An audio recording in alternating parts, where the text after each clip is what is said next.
fui preso injustamente e depois eu fui absolvido, sentença transitada em julgado, fui posto em liberdade. Eu posso agora processar o Estado por ter me punido injustamente, me prendido, cerceado minha liberdade pelo período X de meses, de anos. Há essa possibilidade, Renan? Fica comigo.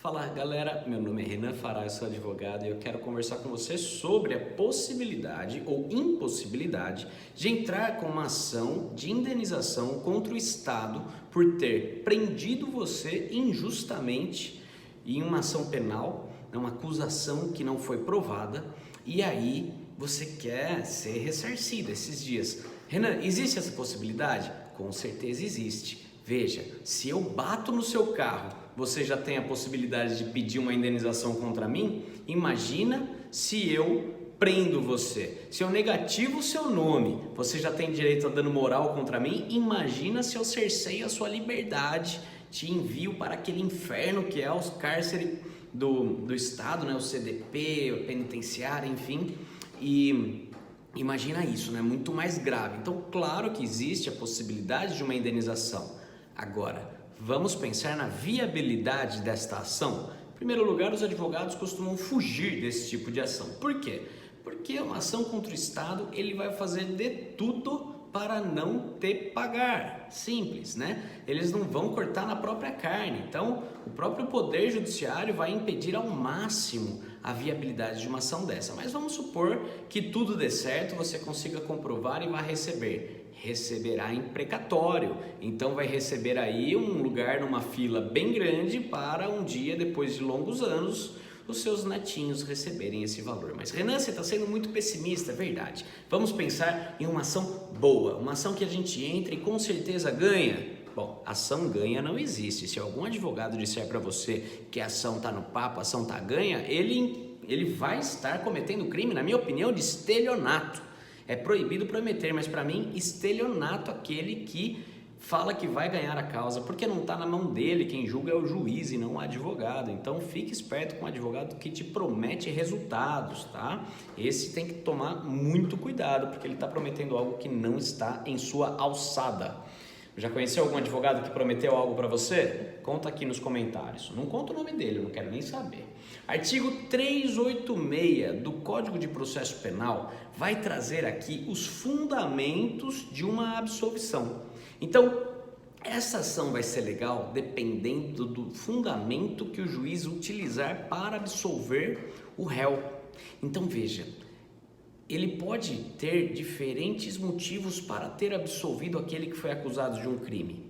E não são todos que vão permitir essa ação de indenização. Pelo menos não são todos que vão garantir que essa ação tenha um sucesso, tenha um final feliz, tá? Então vamos ler o artigo 386 e vamos ver quais que possibilitam e explico depois o porquê.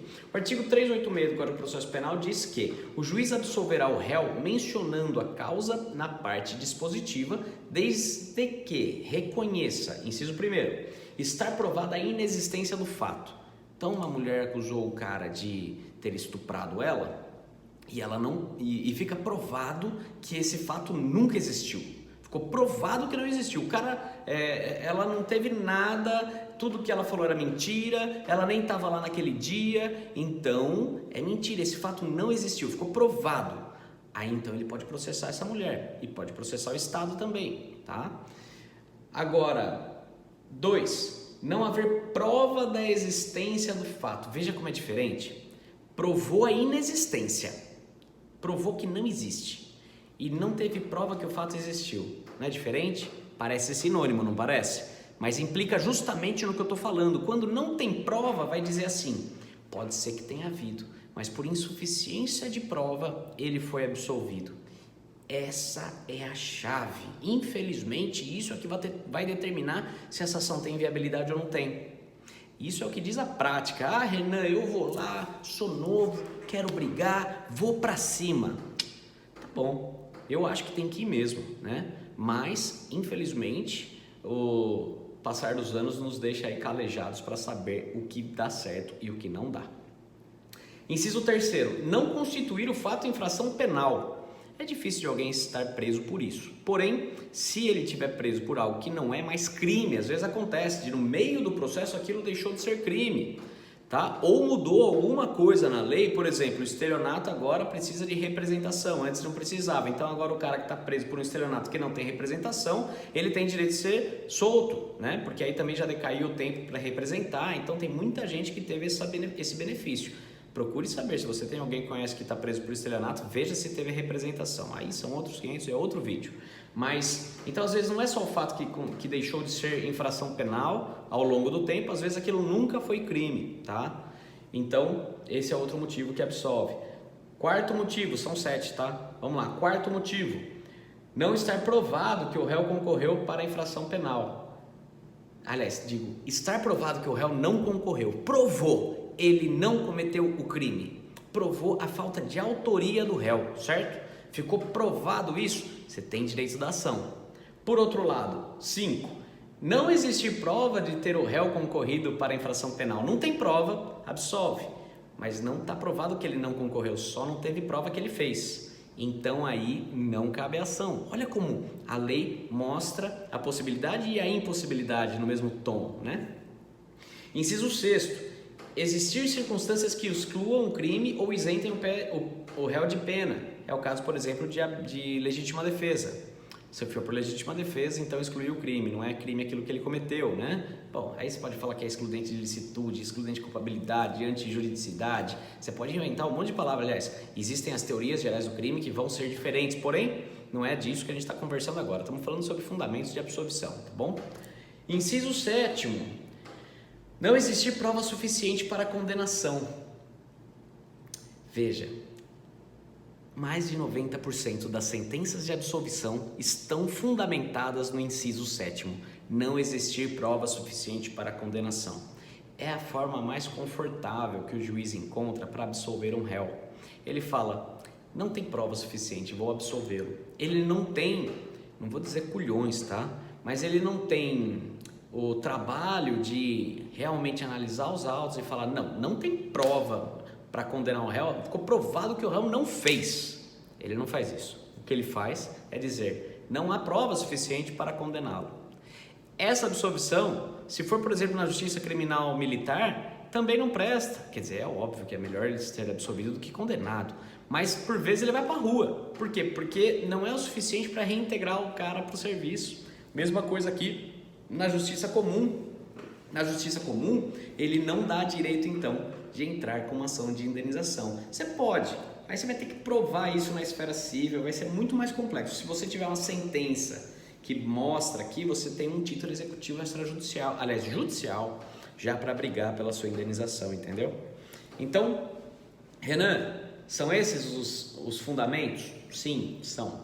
Então veja que interessante. O juiz, se ele absolve você dizendo o fato não existiu ou não foi você que fez, você consegue. Provou que no fato não existiu ou provou que não foi você. Você consegue então uma indenização contra o Estado. Se ele absolver dizendo não tem prova suficiente que o fato existiu ou não tem prova suficiente que foi você, esse não é um fundamento bom. Essa sentença não é maravilhosa para você entrar com uma ação de indenização. Vai ter que analisar muito mais, tem muito mais provas aí para você trabalhar no novo processo civil de indenização, que é o que a gente chama de, muitas vezes, de ação civil ex delito, né? Ação civil ex delito é quando o cara comete um crime e você tem indenização daquele que cometeu. É outro vídeo, outro assunto. Entenderam? Então, Renan, posso entrar com ação? Vamos ler a sentença? Vamos ver qual foi o dispositivo, o que o juiz colocou no dispositivo da absolvição para fundamentá-la. E aí a gente decide se entra ou se não entra com ação de indenização. Perfeito? Sempre faço vídeos desse tipo. Se você gostou, dá um gostei no vídeo, se inscreve no canal, compartilha com seus amigos e comenta aqui embaixo. Renan, já tive numa situação semelhante, já vi advogado prometer sucesso, já vi juiz absolver provando que não existiu. E também cabe à defesa, né? Por muitas vezes você já visualizando a possibilidade de uma indenização, cabe à defesa buscar também provar cabalmente que o fato não existiu. Perfeito? Segue aí a gente, tamo junto.